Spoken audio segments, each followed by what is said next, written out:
What's happening, everybody? What's going on? It's your boy Ty. We are back in the Bro Cave, and we're back with my boy Carlos. But I also got a special guest who decided to roll up here and talk about this crazy ass chapter that came out. Okay, 1054. And I want to introduce my homie, the boy Brent. Brent, introduce yourself. I'm the real Slim Shady, but I can't stand up. Like I got a video, man. I'm just kidding. Yo, All joking aside, though, man. I know you about to bust out a whole rap and shit. Like, hey. Dude, we got to do some laughs, so I thought I'd throw that in there. But all joking aside, though, dude, it's good to be here. And, man, it's good to meet you, Carlos. And, dude, it's crazy. It's been like 4 months we've been talking, Ty, but this is the first time I've ever been on this. Yeah, exactly. And we was talking behind the scenes, and it was just like, yo, I never had Zoom before or whatever. So I was just like, word, bro? I said, well, dude, because like I said, dude, I got 3 kids and I work a lot. Yeah, I mean, listen, you got a whole full-time job. Like, it's funny too, because I never used Zoom until recently for this too. Really? Yeah. Yeah. See, that's what I'm saying. We're not the only one, Carlos. Yeah. Yeah, well, that's crazy because I usually use it for like when I do the other podcast, we usually on Zoom all the time. Yeah, so I'm like used to it by now. Then at my job I use Zoom as well. So I'm kind of like Zoom heavy by now. But... Yeah, and I just be rapping on the side, Right. Just kidding. Man. Listen, you rapping about that One Piece, bro. Let me get that mixtape. You know what I mean? Dude, it's crazy though, because me and you have been talking for like the last 4 months, and right. And it's crazy when you think about it, because when we look back to the beginning of Wano, yeah, dude, we have lots of voice recordings of things that I predicted way before they were released. Let me hold on. Let me tell the audience something real quick. Let me tell you something. I got to hear these predictions that he got. Yo, listen, this dude, no joke. Listen to this dude is a prophet, bro. This. He's literally a prophet. Like the things that we have talked about. And he's predicted, like it literally just came true with a lot of stuff too. Like, so it's wild, bro. You know what I'm saying? Carlos, a lot of the things that they've had in the chapters since Wano began, like I said, me and Ty have been talking for like the last 4 or 5 months now. Right. And I would say things to him like that would take place like 4 or 5 weeks before the chapter would even be released. We have recordings of it, and it actually came true. Like for example, Sun God Nika. I actually told Ty a while back, I was like, man, I'm starting to think Luffy's devil fruit isn't the Gumma Gumma no Mi. And he goes, what do you mean? I'm like, it's got properties of like choppers, right. Hito. And he goes, are you thinking that? I'm like, yeah, dude, I think the government, when Shanks stole the fruit, I think he stole it because it's not the Gumma Gumma no Mi. I think he might be Sun God Nika. Right. Then like a month later, it was Sun God Nika. And I also predicted that Green Bull, because he doesn't need to eat, I thought that he gets it through photosynthesis, which would make sense because he released that he's got the forest fruit. That's what a lot of people thought. Yeah. Right. Yeah, and so I thought, man, it makes a lot of sense if he's the forest god. And then the last chapter showed that, yeah, he is. So I was like, okay, well then that brings me to my next thought that I had, which was, ironically, and this was just me spitballing, but I thought Sabo killed one of Vivi's family, and I told that to Ty a couple days ago before the scans were released. Right. Well, we're gonna get to that. So y'all already know what to do, guys. Smash the like button, smash the subscribe button, smash the notification bell, comment down below. All of those things will definitely help out my channel. I really appreciate that. So I guess what we're gonna do is we're gonna go section by section. So we're gonna start with the earliest, what happened in the chapter, and then work our way down. So I figured that's how we're gonna do this. Okay. All right. Everybody set? Yeah. I bet. Let's get it. Let me just pull it up real quick. All right. Let's see. Oh, actually, it was crazy too because did you see the color page? I don't know if y'all noticed. Did y'all see the color page with the 4 emperors? The 4 emperors, yeah. I did. Yeah. Man, that looked spectacular. That looked crazy. Yeah, It wasn't bugging me. Oh, Bad joke. I need to know how this man became. I need to know how he became a Yonko. I need Dude, to know. I'm sorry. I'm just clowning over here. Nah, bro. I need to know, bro. How? No, but it's crazy because this man has had the most spectacular pirate career I have ever seen without him doing no work. It's funny because you go back to East Blue, he gets shotted by Luffy and he goes flying to another island and becomes a midget. But then he comes back later on, bro, I'm gonna be an emperor. Don't believe me. And he really became an emperor like 40 years later. I was like, yo, what, yo? But see, that's what happens when that's what happens when you part of Roger's ship. You get that prestige. You know what I'm saying? Oh yeah. Yo. Oh man. All right. So all right. So this is what happened in the beginning of the chapter. So we have Green Bull strolling up to Wano. And he's talking about Luffy's ability to sway others, like Mila Hawk did before. Now, Brent, I know you had a theory about that too. So why don't you discuss that theory that you have? All right. So a long time ago, back in Marineford. Now I know, like I said, we've been talking for like 5 months now, but I told you a while ago, like before Wano even started, it was like right in the very beginning of Wano, that my thoughts were that Momo and or Luffy was Uranus, and I was very confident that Luffy might be Uranus at the time, but I wanted to progress more in the story before I was for sure on that, because Mihawk made a comment during Marineford that Luffy has the ability to sway others, and he hasn't seen that ability in a long time, and that is something that is very rare. Well, for those that are really big avid fans of One Piece, they know the 3 weapons are Pluton, Poseidon, and Uranus. But when Mihawk made that comment, I thought, okay, well then maybe Luffy is Uranus.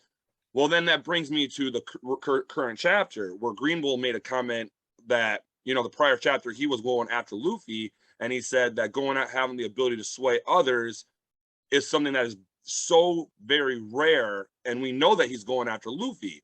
Well, Uranus, specifically 800 years ago, the first person to ever have it was the leader of the D clan.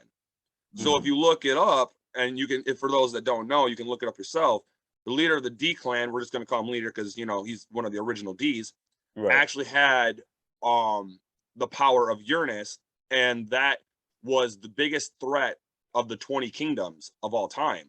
They specified that the power of Uranus was the greatest threat that the 20 kingdoms ever had, and that it specifically allows them to have the ability to sway friend, or foe to join basically an armada, an army.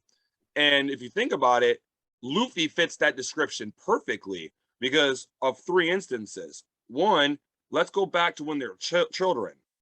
You got Sabo and Ace, perfect example. They originally did not like Luffy. If you go back, they originally were not like family. I remember Ace was like, he's a little asshole to Ace. I'm like, I mean, he was an asshole to Luffy. I ain't even gonna back then they bullied him. They really did not like Luffy. They bullied him. Yeah. But then over time, Luffy's very charismatic attitude and how he presents himself, they eventually formed a brotherhood. And sure, they got adopted by Garp and all that, but think about it. Luffy has been able to change people like Crocodile. And let's be honest, during Alabasta, Crocodile wanted to kill Luffy, and he really tried. He was a bastard, bro. Yeah, so there has been several instances, even Impel Down. A lot of people at Impel Down also went to Marineford to join Luffy. Yeah. And if you think about it, there's been several times that Luffy should have died. Lots of times. Definitely. And if it wasn't for people like Ivankov, for example, let's just use Impel Down, there ain't no way Luffy would have survived Magellan poisoning him. No way. No. So with that being said, why I think Luffy is Uranus, there has been too many times between Mihawk making a statement at Marineford, between Luffy being able to take even people that literally wanted to kill him and have attempted to kill him, joining his side. There has been people that literally have left even their crews to join Luffy's armada. Think about it. He went from having only like 9 members during the Doflamingo arc, the Dressrosa arc. Mm-hmm. Then all of a sudden he had over a whole grand 5,000. fleet. Yeah, he had that his we own. still have not seen. Yeah, but it's over 5,000 people. So if you think about it, there has been too many times where you look at it where Luffy has been able to just change. Right. It doesn't matter if there's friends, foe, but he then went to having almost 6,000 subordinates, all within one arc. And that seems rather suspicious. So when it came down to it, when Green Bull made the comment that the power to sway others, which is exactly the same that Mihawk made, I was like, you know what? No. I look back to when I first met you, Ty, and I said, dude, I think Luffy's Uranus. And you made the comment that you weren't sure why I would think that. But that is why. I think it makes a lot of sense for Luffy to have that ability because he's done it several times. Right. And he has and the crazy thing is too, like, I'm sorry I cut you off. The crazy thing about that too is it's not like weak people that following him. Like, these are strong ass people. Like, these ain't no run in the mill pirates. I mean, yeah, some of them are. What do you guys think on that though? Like, on why I think Luffy's Uranus?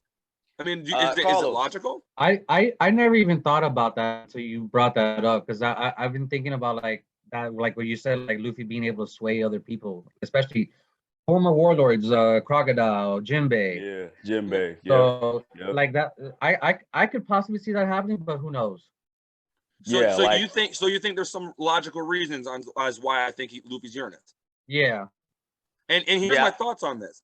I told before Luffy was released as Sun God Nika and the fruit, I told Ty, and like I said, we have the recordings on our phone. This was before the chapter was revealed.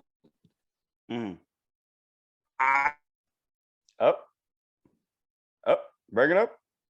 Means that Hito, and he can confirm. I told him that I think the fruit is what makes you joy boy, but the person is you. And here's why I say not have a devil fruit, but yet she was born Poseidon. Then you got Plutoon. Plutoon is the battleship that was man-made. Yeah. So if you think about it, those things were not related to devil fruits at all, but yet it can control the Sea Kings. Plutoon is the greatest battleship of all time. So it's not illogical to think that Luffy, just the person, could be Uranus.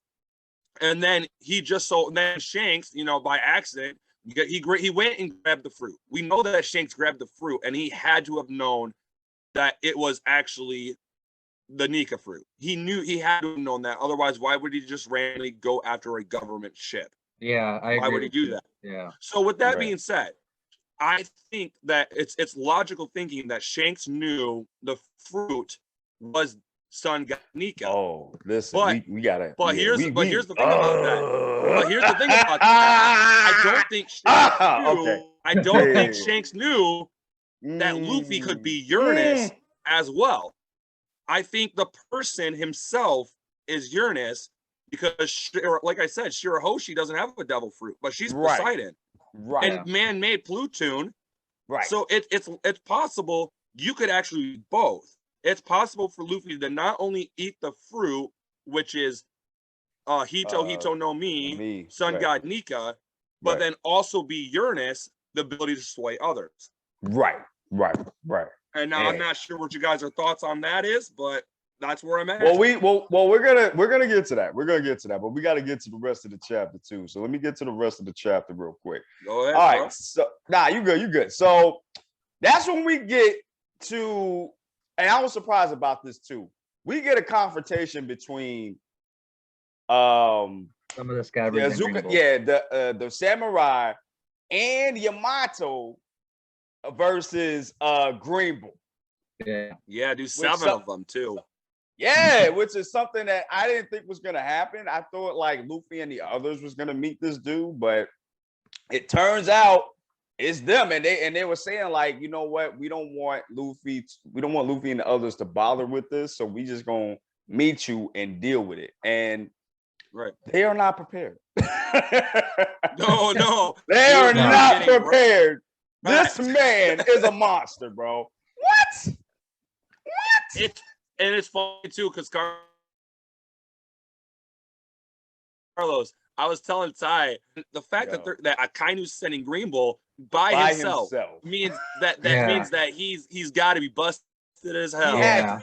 Oh my gosh! Like I didn't understand how busted this man was until he took a Conqueror's hockey attack from Yamato.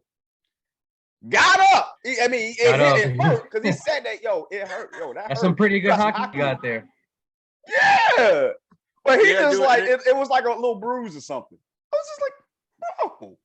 Dude, I'm not gonna lie though. I was kind of like, I mean, when he announced that he had the forest route, and like I was like, man. So a lot of people, not just me, a lot of people thought that he could be the forest god, and to me, I was kind of hoping he was gonna use a catchphrase like, bro, you can't take me down. I'm a god. What the fuck? I was hoping he would say that too, because I mean, he just based on his power set.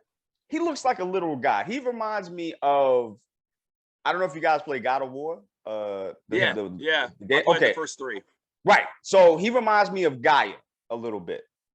Okay. He reminds me of that, especially when he went to his big form, his Logia form. That's what it reminds me of. And my thing is, like, aside from attacking his face, because it looks like that's the only thing you could really do to him, what else can you do? Well, I mean, really, what else can you do? Well, the perfect match for him, to be honest, if we're going by elemental, would be Sabo. Yeah. Or Kainu. Fire's gonna have a good advantage against that.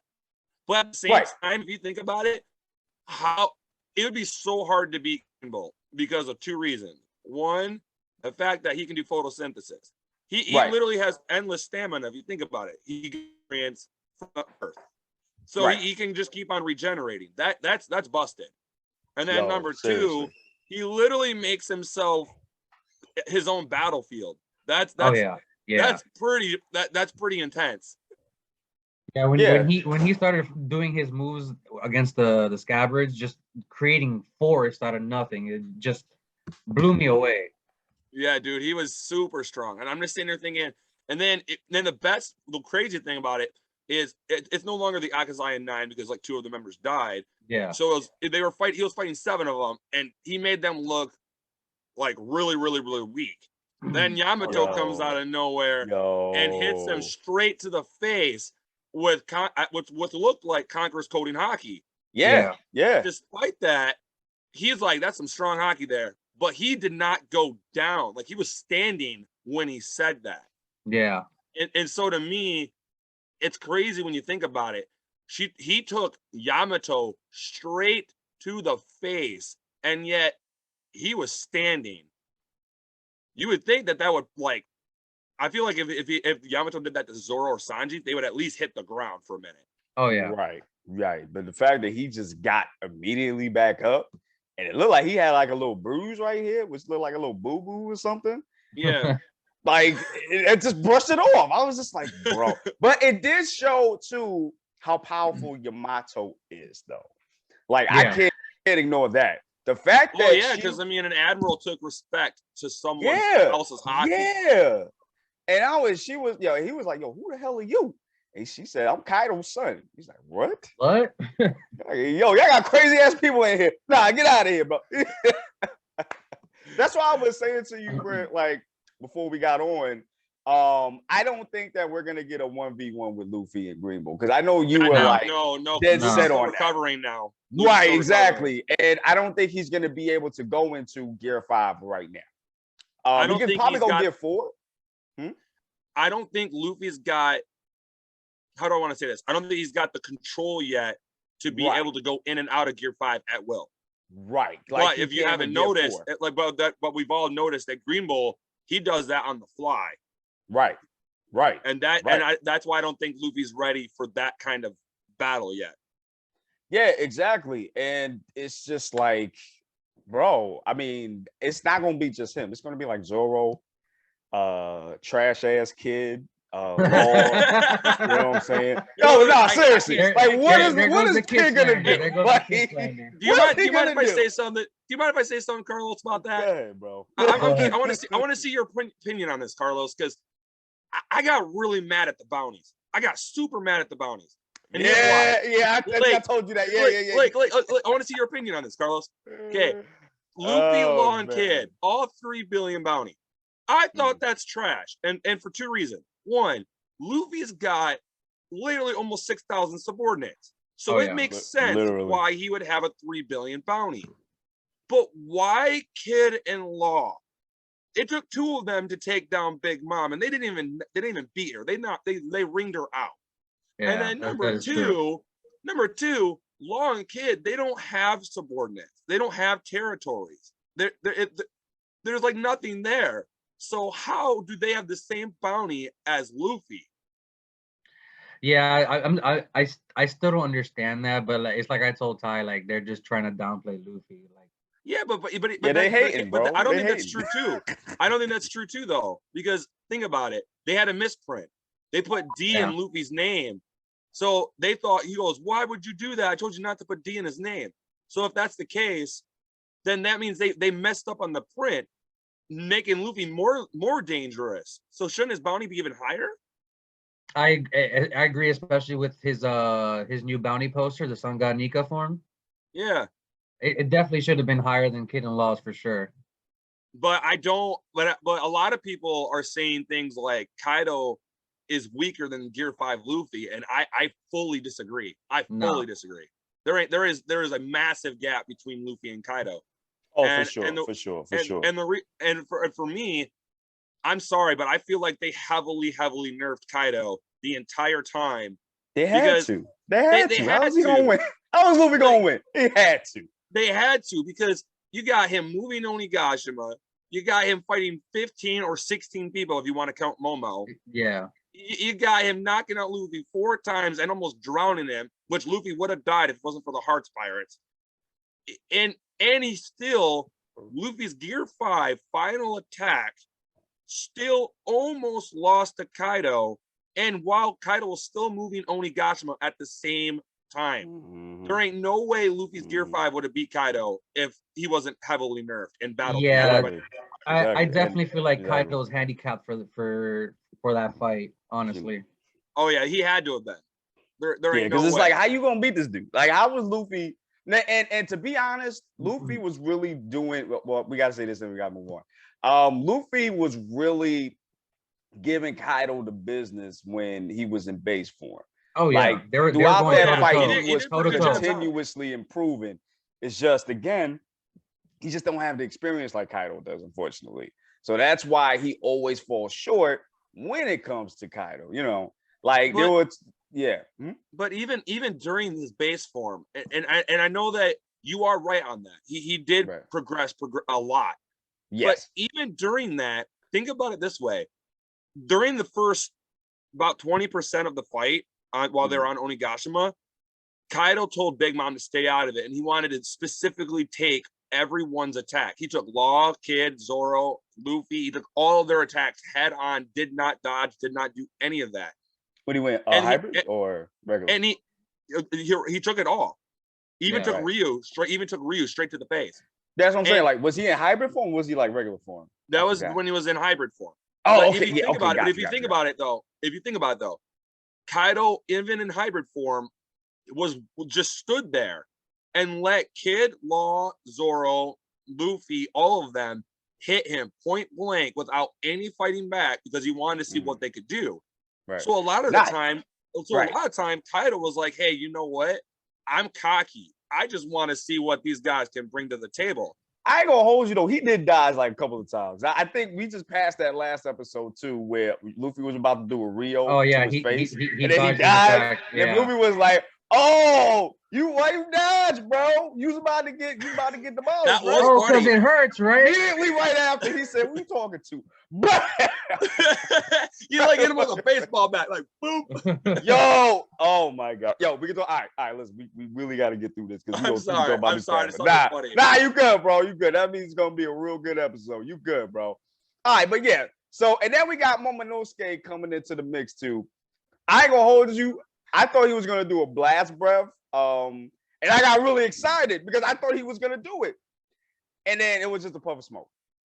It was like I still think he doesn't know how to use his powers fully. No, No. yeah, for sure. But I mean, he does look like Kaido more now that I see. To be honest, though, I'm kind of glad that he didn't do Blast Breath. And the reason why I say that is because he got transformed into Odin by Shinobu. And to me, if he went from, you know, a little child to a grown ass man being able to do Kaido's abilities, right, all within like 5-6 chapters, right, yeah, something like that. I feel like that would be way too much plot armor. Okay, I hear what you're saying on that. Okay, Yeah, got you. yeah, okay. Got you. All right, bet. All right, so listen. When we get to the next panel, we see the flag. We see the ship. And then we see the man, the myth, the mother-sucking legend, Shanks, coming in Wano, bro. Coming in Wano. You know what I'm saying? So to me, yo, you got to see my video, y'all. I was losing my mind. I did tell him earlier in the week that he's gonna go crazy for this chapter. Yo, for real. And it's funny too, because Carlos, it's funny that you say that, because I do not do spoilers. I hate spoilers, cannot stand them. But I did just so happen to see the scan. Like for this specific one, I did see the scan because I had to wait in a month. I was like, you know what, I want to fucking know what the scan is. Yeah. So 99% of the time, I do not like scans and spoilers, but after waiting 4 weeks, I was like, man, I really want to fucking know. So I looked at the scan, and all it said was Shanks will appear, and that the thing will entitle with parts of Sabo. And I'm just like, okay, so I gotta try to spitball from here, and that's where we lead off to here. And Ty went crazy. I even last night. No, was it last night or the night before? I had contacted Brent, and I said, told me to wake my monkey ass up. I said, wake your monkey ass up. If you're not up, wake the hell up. I need to talk about this right now. Dude, and I think I contacted you two callers. I was like, yo, wake your ass up. Dude, it was funny though, because my wife, it was funny because I just picked up my wife. I remember I went to pick up my wife from her friend Des' house. And the moment he messaged me, it was like midnight. And I I had my phone connected to my JBL speakers, and my wife just started laughing her ass off. Because all you hear is, bruh, wake your monkey ass up. And dude, my wife was dying. That. I had to, bro, because Shanks came back after what, 6-7 years, you know, because he always pops up every couple of years, you know what I'm saying?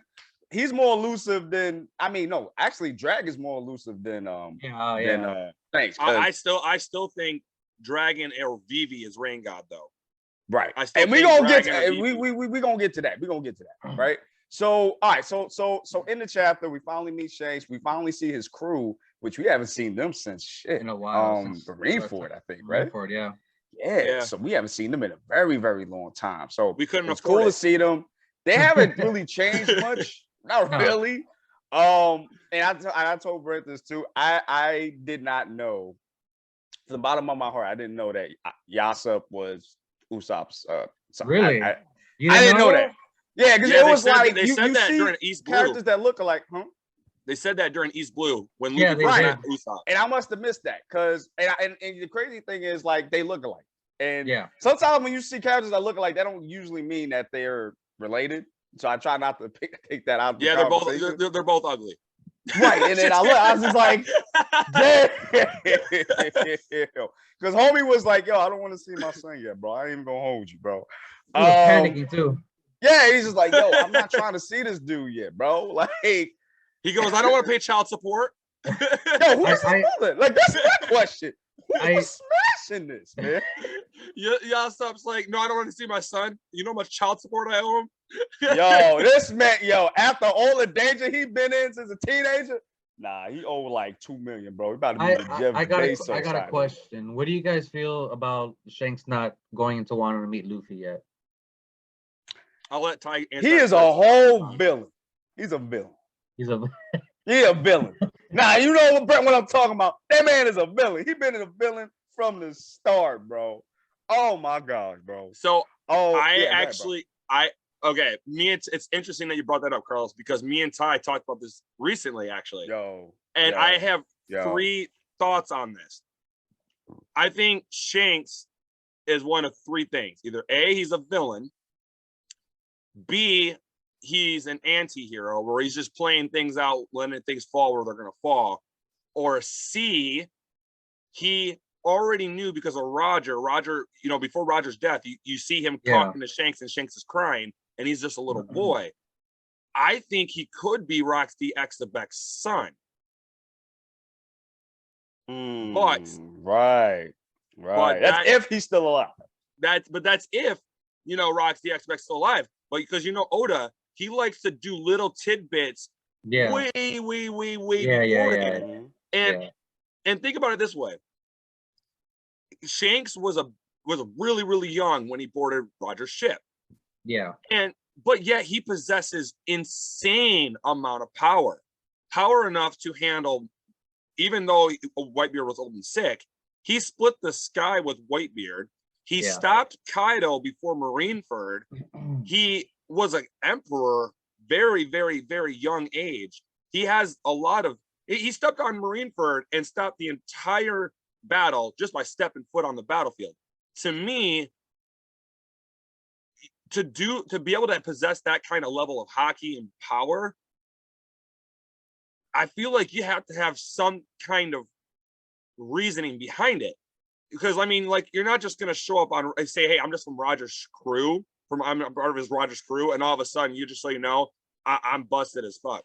I just don't see that being the case, because there's a lot of people on Roger's crew that really weren't that OP. Yeah, you may have because you might have been like maybe a couple people. Yeah, I mean, if you really, and even Whitebeard's crew, think about it. When Marineford happened, they all talked about Whitebeard. They didn't talk about his crew. They said the Whitebeard pirates are coming, but watch out for Whitebeard. That's because realistically, Whitebeard and Marco Phoenix were really the only ones that were top tier. True. Because even Ace was a second commander, but yeah, he got bodied by Blackbeard. He didn't have hockey though. If he had hockey, it would have been. Me and Ty talked about that. Yes, we did. But see, Carlos, I disagree with Ty on that, because think about it. Even if many disagreements. Even the only reason why I say that, bro, is because if Ace had hockey, let's just say he had hockey. Shanks is a master of hockey, enough to split the sky with Whitebeard, and he still got scarred by Blackbeard. Blackbeard, yeah.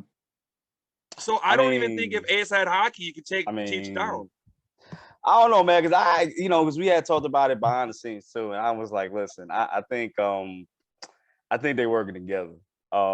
Shanks and Blackbeard. I think they're working together, and I think Blackbeard was kind of making it look good, so he could just spread his name out there. You know what I'm saying? I still think Buggy and Shanks are going to battle Blackbeard. I do, just like they did in the back in the past. What's Buggy going to do? Dude, but don't hold him, dude. Think about it. There's 2 things about a clown. One, they always fake things. That's what clowns do. They fake. Number 2, think about it this way. He's made it very, very well known that someday he was going to be the Emperor of the Sea. And that happened. And he did. That happened. And he did. We don't know how, but he did. He did. And think about it. The Navy was specifically after him. And he still looked at his crew and said, yeah, honestly, we can take them if I'm serious. To me, if you think about it, the clown is always meant to make you believe that they're messing around. They're a joke. But he had made it very clear since the beginning that someday he's going to be an emperor. And that did happen. And if you look back at it, I can't even argue with that, though. and the thing about it, though, I can't even argue with that shit. Think about it. Shanks and Buggy, when they were children, battled Teach as kids. Yeah, that's true. That's why I think Buggy and Shanks are going to battle Teach again.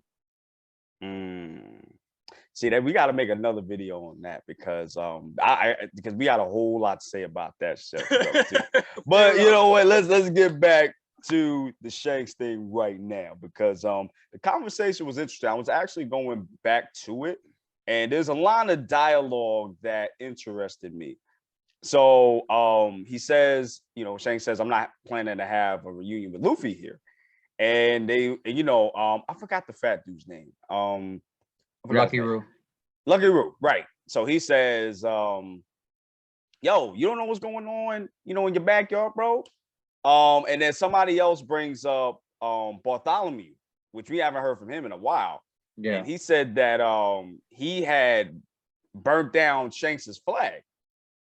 And it's gonna be in the next cover story I've seen. Yeah. Okay. So that's my thing. Like, and then one of them has said, "Yo, I mean, if we let that slide, we're gonna look like a joke out here." Yeah. And I think we're gonna get a confrontation between those pirates and Bartholomew, because and we've seen, and they even said like he's part of Luffy's crew or yeah, or whatever. Right. But it's like, as we've seen, Shanks don't play. No. He's a tried and true pirate. He will wreck your shit. Sorry about that, guys. We had a little bit of technical difficulties. My bad about that. Yeah. So it's. I feel like we're gonna get a confrontation between Bartholomew and Shanks's pirates, because we've known Shanks is not a dude to play with in this pirate world. He will murk you out, like, no problems whatsoever. So I'm looking forward to that too. And then we get the epic line from my boy Shanks. He talks to Ben Beckman and he says, "My man, isn't it about time to go claim it?" And Beckman's like, "Oh shit." Huh? Beckman's like, "Oh shit, he's serious." Oh, so for real? It's about that time? For real? Man. So let me ask both of you guys. And that's how you know we're getting towards the end game too. Right. We getting towards the end game. You know what I'm saying? We're in Captain America Civil War. Now we getting to the rest of either that or we're getting to Infinity War now. I'm just waiting for Beckman to look at Shanks and be like, "No, let's disappear again for another 600 chapters." Oh, at least. Nah, we're near the end, bro. We gotta put in overtime, bro. But let me ask you guys though. What do you think this means when Shanks says this? What do you guys think? On the One Piece? Yeah, like, it's time to get the One Piece. Because we didn't, at least for me, I wasn't sure what Shanks' motive was. We knew he was a pirate. We knew he was doing stuff, but we didn't officially know that he was trying to get the One Piece too, until he really, really said it. So knowing this, at least to me, that means that he's going to be in confrontation with Luffy, fighting wise. I'll let Carlos go first, and then I'll tell you my thoughts. All right, bet. Go ahead, Carlos. What's going on? As far as the Shanks thing, I think it's just the right time for everything that's happening in the world for them to actually start making a move towards to get the One Piece. I'm thinking maybe Shanks has a last poneglyph. Because I know Luffy has 3 already, and the fourth one we don't know yet. Maybe Shanks has it on the ship somewhere. Because like we said, we don't know what Shanks has been doing this whole time. Not a goddamn thing. Not a damn thing. And I feel like this. I feel like all this was planned from the beginning. Once Luffy ate the Nika fruit or whatever you want to call it nowadays. Yeah, right. He set that plan in motion, and then he was just waiting for the right time for all this to happen. The ancient weapons, Poseidon being born. That's my take on that. Okay. What about you, Brent? What's going on? I'll be honest, the red poneglyph thing, I didn't even think that.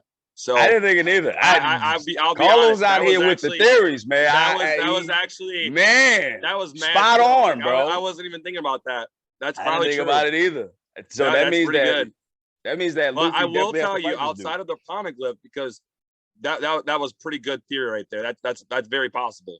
Yeah, but I mean, here's my thoughts on the whole One Piece thing.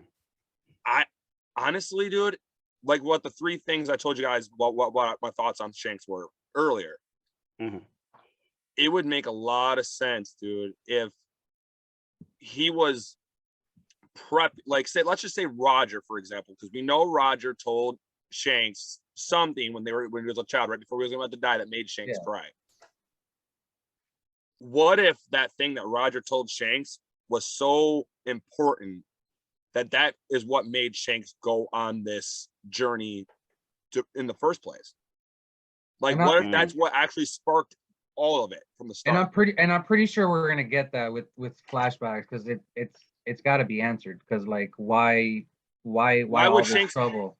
Yeah, why would Shanks randomly be crying? He, like, think about it. You're talking about a kid that had no problem as a child fighting the Whitebeard pirates as a child. Why is he randomly crying out of nowhere right when before Roger's gonna die? I mean, I know some people are gonna say, well, Roger's gonna maybe told him he's gonna die, and that's why Shanks was crying. But to be honest, that still wouldn't explain how he knew about the fruit, how he knew to go specifically invade a government devil fruit. That wouldn't make no sense. And it also wouldn't make no sense how he's just now saying, hey, you know what? I think it's time that we go for the One Piece. Because if he felt that way, he could have gone for the One Piece the whole time. Yeah. Right. So I think deep down, I think he's been prepping Luffy from the moment he ate that devil fruit. I think he's been prepping him for the whole. I think the same thing too. You guys read or watched Bleach? Oh, of course. So they're making that 1,000-year blood war, bro. They're making that comparison with Ichigo and I forgot the dude's name. Which one? Oh, Aizen? No, not Aizen. Hold on, I gotta look it up. The dude with the his blonde hair. It's been a while since I've seen Bleach. Hold on. It's a villain or a hero? It's a person that trained Ichigo. Oh, Kisuke. Yes, they're making that comparison with Shanks and Luffy. Oh, really? Yeah. Interesting. But Kisuke was always, a good guy. But it's like with Shanks, we thought he was a good guy, but he does some shady shit lately. So it's just like I still think One Piece is gonna do a Naruto thing.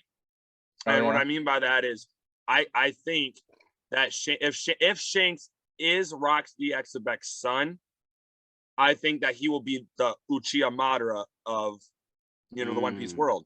Or if Rox DX's is still alive, then he was working with Blackbeard the whole time. I still think Emu is Zebek. That's what I've been like thinking. You think Emu is Exabek? Yeah. Yeah. See, like that, but that would mean that Exabek's still alive. Yeah. Right. And I told Ty that I think Emu is Earth God. Yeah. Because I remember going back to a panel in Skype where they were talking about the different types of gods, and there's four. Yeah, and we've gotten 2. We got the sun god Nika. We right. got a forest god Green Bull. Now we have I think Emu is Earth God, which because if you think about it, the Gurusei said to him that you are the god among all. Yeah. For the Gurusei to say that, I think he's the Earth God. Then you got the last one, which is, this is me stretching here, but I think either Vivi Nefertiti or Monkey D. Dragon is the rain god. Yeah, I can see that. Vivi actually makes a good point, because people were talking about that instance in Alabasta where she wanted it to rain and it actually rained. That's literally what I told Ty. Yeah, you did. I forgot all about that shit too. I'm like, bro, I haven't rewatched One Piece, so it's like I forgot a whole lot of shit. But yeah, you did tell me that though, like I think a couple months ago. Yeah, at least 3. I think it was before Green Bull's before opening. Green Bull was even before I told you I had a strong feeling that Luffy was sun god Nika, which he was. I was really shocked I was right about that, but hey, I'll take it. Then we didn't know about Green Bull, other than the possibility of him saying that he doesn't need to eat and he hasn't needed to. So I said maybe he's the forest god because he's photosynthesis, but I wasn't sure on that. But I did tell him that I think Emu is Earth God, and that I possibly Monkey D. Dragon or Vivi would be rain. And I said because in Alabasta it was a desert. And so all of a sudden, Vivi screamed to the heavens, and all of a sudden started downpouring. Yeah. And there's no, just like Shirahoshi was born Poseidon, maybe you do not have to necessarily have a devil fruit to be a god. Yeah. Right. If it isn't Vivi Nefertiti, that's the rain god, then it'd make the most sense for it to be Monkey D. Dragon because he literally controls weather. Yeah. Right. That's interesting. That is interesting. All right, but listen, we got to get to one of the most important things in this chapter, because there was a lot of important things that happened here, but we finally get. Yeah, I heard you. You can send them down. Good. Yeah, good. Okay, cool. All right, so we finally get information on Sabo after what, 6 years after the reverie? We finally get information on Sabo, and we find out what happened with yeah. So we finally find out that I'll be right back. Sabo. You go ahead and talk to him for a second. I'll be right back. All right, bet, no problem. So we finally find out that Sabo killed Nefertiti. No, I don't crazy. think he killed him. I think he got framed for that. See, and that's what Brent was saying. Oh, he got excused for a second, but that's what he was saying. He was saying that either Sabo, when he saw the scans and they saw that Sabo was going to be mentioned, he was saying that either Sabo killed somebody of importance or he got framed. But it was more like he got framed, Yeah. And Brent, I was just telling them that you were saying that Sabo got framed for something. You know what I'm saying? And it's but interesting because I said that I thought it might have been Vivi because of Emu's picture. Right. So I was thinking that when I saw this, I was thinking that he actually did kill Nefertiti maybe by mistake, because we found out that Green Bull and Fujitora were there. So we found that out, and they were fighting a couple of members of the Revolutionary Army with Sabo. So I was thinking maybe Sabo hit Nefertiti by mistake. Maybe Vivi got in the middle, tried to stop it for whatever dumbass reason, and because you know how they do. They be trying to get in the middle of like an attack or whatever, trying to stop it. And maybe Nefertiti Cobra was trying to protect his daughter and got hit by mistake by Sabo, and he died. Or like Brent said, maybe, and you Carlo said, maybe he got framed. Right. So, guys, what do you feel about this revelation that we found out about Sabo? Like the whole entirety of it. I knew it was like something like crazy, but I didn't think it was gonna be like his father. I didn't think it was gonna be. I thought he was gonna like that was crazy. I thought he was gonna wreck shop a little bit, not like get framed for a murder or something like that, Right, because what we last saw Sabo get extremely upset because he saw Kuma getting the way he was looking. He was getting treated like a whole guard. I mean, like a whole dog. Like a slave. Yeah, like a slave. And he was all busted up and broken. And he was like, nah, we're not having this. So that's why I think he did kill Cobra, maybe by mistake, in his rage, because he was so enraged about what he saw. So Brent, what do you feel about that? Like the whole situation? See, I was thinking about, man, I'm still sticking with what I thought before the chapter was released. Mm-hmm. I'm still thinking that he was framed. Okay. But at the same time, when I look at the whole picture of Sabo, I think about he was a celestial dragon. Yeah, he technically was. Yeah. Right. And to me, I feel like that's going to also make it to where he has that leverage. You know what I'm saying? Like he has, not only is he a revolutionary, he's number 2, but he's also a celestial dragon. It's kind of hard to bring someone like him down because he's got so much. Not only does he have royal blood in him, he's a celestial dragon and he's a revolutionary. So if he were to, let's just say he did kill Cobra, let's just say that actually happened, what could you really do to Sabo? But they don't know that he's a revolution. I mean, he's celestial. If I'm not mistaken. Yeah, but all he has to do is really reveal that. Yeah. And if they do, they can't touch him. Yeah, just like Doflamingo did. Yeah. Right. When Doflamingo was like, I'm the celestial dragon, all they did was put him in jail. They were going to originally execute him. Yeah. Right. But they're like, nah, we can't do that. He royal blood. So we're going to just put him in jail or something. Just keep him quiet and then pelt down.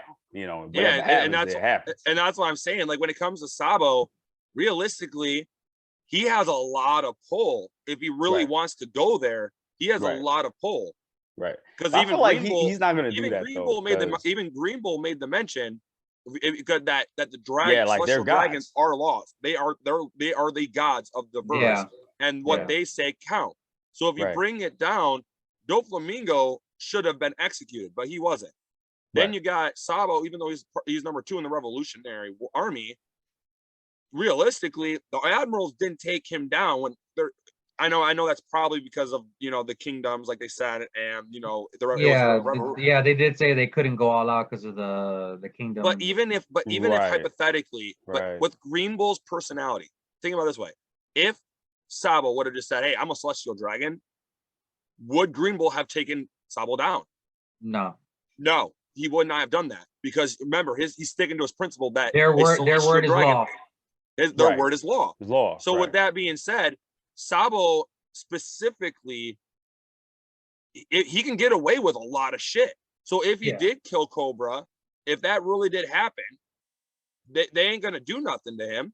Right. And if they're framing him, that makes the most logical sense, because let's think about it.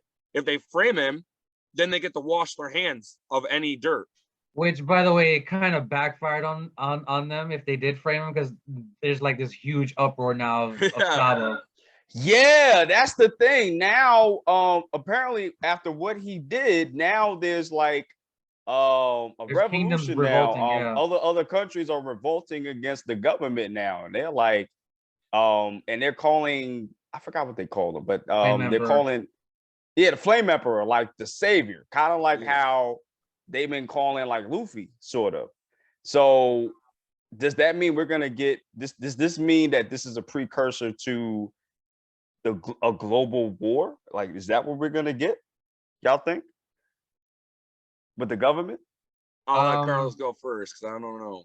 That's a tough one. Yeah, because go ahead, Carlos. Go from what I remember, Dragon's sole purpose is to get rid of the celestial dragons, not the Marines or nothing like that. It's solely the celestial dragons. Celestial dragons, right. So I don't know. I don't know either, because from this chapter and then what Suzuki says, he was like, listen, I think, actually, let me go back real quick. Let me see what he said real quick. Wouldn't it be crazy, though, if the Revolutionary Army had one of the road poneglyphs? Wouldn't that be crazy if Dragon actually had one of the red poneglyphs? Wouldn't that be crazy? That would be, because I mean, he is the D. Would. He wants to get rid of the celestial dragons. He wants them to go down, and he is the direct descendant of the D clan, and he's Garp's son. It would be crazy if he made a comment that Shanks might have the red poneglyph. That's possible. That's definitely possible. I wasn't even thinking about that. But that also means that Dragon could too. Yeah. And that's another thing too. Like, I can see Luffy meeting his father that way too. Yeah. But he's never met him. So I can see Luffy finally meeting his father after 20 years of this story happening. And he's just like, yo, I just need your poneglyph, bro. I don't give a fuck about you. I don't give a damn about your army. I just need to get that poneglyph so I get this movie. My friend made a comment about One Piece, and it made me laugh. A friend, Sam, I couldn't help but chuckle at it. I know it's gonna be a little off topic, and I apologize, but it'll make you guys laugh. He goes, One Piece is the deadbeat dad joke. I was just gonna say that. I was like, what do you mean? He goes, think about it. He goes, Roger, he abandoned Ace. And I'm like, okay. He goes, then he got raised by Whitebeard. You got Garp, who raised Luffy, and Monkey D. Dragon took off with not raising his son, but he'll raise Luffy's brother instead. And I was like, you got Yasop, who fucking fled the Usopp's his entire life. He goes, there ain't a single good father in One Piece. And I'm like, well, what about Whitebeard? He goes, we'll talk to Teach about that one. Let's ask Teach if Whitebeard's a good father. I was like, damn. Your friend need to be on this show too. Yeah, dude. He literally is savage. He's like, I was like, but what about Whitebeard? Wasn't he a good father? He goes, dude, let's just go ask Blackbeard what do you think about Whitebeard. I was like, damn. Yo, and it's like, the crazy shit is it's true, because I don't think there's a good, aside from Cobra and what's his name? Kyros? Kyros. Kyros? Yeah. Aside from them, Everybody's There's a lot of piece of deadbeat shit. dads, bro. Yeah. Every one of them is a deadbeat. This is crazy. It's crazy. Oh, wow. All right, yeah, I think that's it for the end of the chapter that we kind of covered. So, guys, what would you give a rating for this chapter? 1 being the lowest, 10 being the highest. What would you guys go? Carlos, go first. I'm biased because it was a month-long break, so I'm gonna give it like a 9.5. Really? Yeah. Okay. Brent, what about you? To be honest, I try as much as possible to be unbiased, but I see his point on the whole month break thing. I ain't gonna hold you. That was a long ass. I do see that point. I ain't gonna hold you. So, but honestly, I thought it was the best chapter since Wano began. To be honest, there has not been a single. Granted, I know that when Luffy does Conqueror's Code in Haki and fights Kaido and does Sun God Nika and all that, I know that's going to break the internet when they do it in the anime form. I guarantee it's going to break the internet. Yeah. But to be honest, Wano as a whole, I thought it was like an 8 out of 10, or a 7.5 out of 10. Like it was not, it was good, but it was definitely not the best arc they've ever done. Agreed. Right. But this chapter was the best chapter since Wano began, in my opinion. So I think this was the best chapter since Wano began. Out of all the chapters in Wano, I think this is the best chapter they've done. So what would you give it as a rating? What do you think you would honestly, if I'm rating it on Wano arc, I'd say it's a 10 because there is not a single chapter or the whole entirety. If we're talking about just the arc, I think the chapter itself is a 10. The chapter itself is a 10. Okay, got you. Yeah, got you. Because to me, it's the best. It's the best that Oda has done in a long time. You know what? I'm gonna agree, and I'm gonna actually say 10 out of 10 too. He came out strong. Coming back, it wasn't no bull stuff. Like we didn't get a side thing here that ain't got nothing to do with what I'm really wanting to look at. And I had a feeling he was gonna come back strong. Right. To be honest, even with Sun God Nika, was I happy that I was right that he was going to get a Gear 5 and then he was going to become Sun God Nika? Yeah, I was happy that I was right about it. But at the same time, I was heavily disappointed too, because that was such a cop out. I'm so tired of all those god powers, to be honest. Yeah, we was talking about that too. We're gonna make an episode about that too, because I'm really getting tired of that. Because I've been seeing that in a lot of animes. Like it seems like whenever they get to the ending of a show, they always make the main character like a god-like being. And I feel like you don't have to do that all the time. And I feel like I wouldn't be as disappointed if they didn't give Kaido the scorecard in the first place. For example, when he beat Luffy and they said Kaido won, the very next chapter, all of a sudden Gear 5 comes. I thought that was such a cop-out. Yeah, me too. I felt like if Luffy should have won, he should have won without Gear 5. That's how I felt. We've talked about that, right? If he was going to get Gear 5, there should have never been a scorecard at all. And if you think about it too, Gear 4 in the same Wano arc, the same exact chapter. Here's why Wano kind of. Granted, do I think it's 7.5 or 8 out of 10? Yes, as a whole, I think it is still pretty good. But really, what took away my points was this: you got Luffy Gear 4 can only do 10 minutes in Gear 4 and has to keep on resetting himself. But then out of nowhere, Kaido gets the scorecard, beats Luffy 4 times, and then the very next chapter he gets Gear 5, but yet he can't control Gear 4 yet. To me, that makes no sense. Right. I mean, well, he had a little bit more mastery of it because he can literally go in and out without recharging his hockey for 10 minutes. So he did really get some progress with Gear 4. But I agree with everything that you said, though. He shouldn't have got Gear 5. But that's going to be another conversation for another day. Yeah.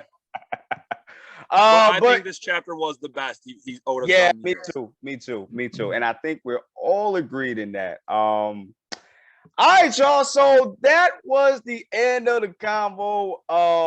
We're going to get out of here. I really appreciate you guys for coming through. Brent, it was good to have you, man. It was nice meeting you, Carlos. The next one too. Yeah, you know what I mean? What? I said, can you hear me? You want? Oh no, I kind of blacked out for a minute. Oh, my bad. Can you hear me now? Yeah. Okay, yeah. No, I was saying, man, it was good to have you here, and hopefully we can get you on the next one. Nah, bro, you're out. It's one and done, son. That's how you gonna do me? A one night stand, bro? Nah, we ain't gonna do that. I got you guys, dude. I bet. enjoyed it. This was fun. I enjoyed it too. I enjoyed it too.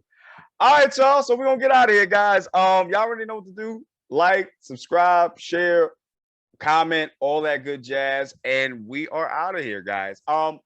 Before we go, does anybody want to, Brent or Carlos, y'all want to like promote anything or shout out anything while you're here before we leave? No, not today. No. Brent, you got anything? Pretty solid. I thought this was I thought we covered basically anything. Really? Yeah. Right, hey, but if you're in any animes, like if you guys are trying to do animes, I know I got you in the Reincarnated as a Slime, Tyre. Oh, we're gonna talk about that. that show is fire. So we're gonna talk about that, Carlos. I'm not sure if you've seen Reincarnated as a Slime, Carlos, but if you haven't, dude, that's top tier. Yeah, it's good. Yeah, it's top tier. Cool. Yeah, okay, I'm gonna have to give it a try. And then another good one that's like a lot like that. I just got done telling Tyre about it. And by the way, I just finished it. The greatest demon lord is reincarnated as the typical boy. That is amazing. So good, dude. It's top tier. Very, very, very good. So if you're wanting to look into new animes, I highly suggest Reincarnated as a Slime or The Greatest Demon Lord is Reincarnated as a Typical Boy. Those I bet. So I'm gonna get on that too. I just want to finish the slime first before I get on that. So we're gonna do that. All right. Dude, are you on season 2 yet of that? What? Reincarnated? Nah, I'm I'm on episode 7 or 8 now. Of the first season 1? Yeah. Dude, I can't. But I'm still on season 1. Yeah. But I'm like, no, actually, no, I'm lying. I'm on 10. I'm on episode 10. So I'm like halfway done on season 1. Once you get to season 2, bro, you're gonna blow up my phone. It's so good. It's so good. I bet. We're Rimuru is so overkill status in season 2. I bet. We're gonna see, bro. We're gonna see. All right, y'all. So we're gonna get out of here, y'all. See you guys later. And have a good one, guys.